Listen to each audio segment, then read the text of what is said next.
शहीदन शहर model city तो नथी सघियो पर सालन खां पोइ हलंदड़ तरक़ियाती कम भी करप्शन जे वर चढ़ियल।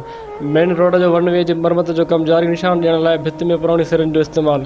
शहरनि तरफ़ां बिलावल भुट्टो ज़रदारी खां नोटिस जो मुतालबो। तफ़सील मूजिब पीपी चेयरमैन बिलावल भुट्टो ज़रदारी ऐं एमपी फराद डालपुर जी कोशिशुनि सां नौंदर शहर में वधंदड़ ट्रैफ़िक खे नज़र में रखंदे सहूलियत लाइ शहर जो मेन रोड वन-वे लाइ मंज़ूर करायो आहे। उन जो मरम्मती कम जारी आहे, जॾहिं त रोड जे विच ते निशान ॾियण लाइ सीमेंट जी सिरिन सां भिति जी ॾिनी पई वञे, जंहिं में पुराणियूं निकतल सिरूं इस्तेमाल कयूं पई वञनि।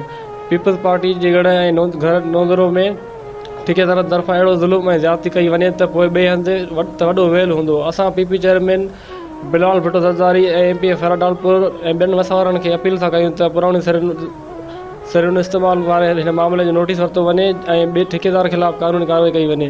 ॿिए तरफ़ उते मौजूदु ठेकेदार जी मुंशी मौक़िफ़ में चयो आहे त ही पुराणी सिरूं बि पैसनि ते ख़रीद कयूं आहिनि, उन्हनि खे रंग रोगन हणंदासीं त ठीकु थी वेंदियूं।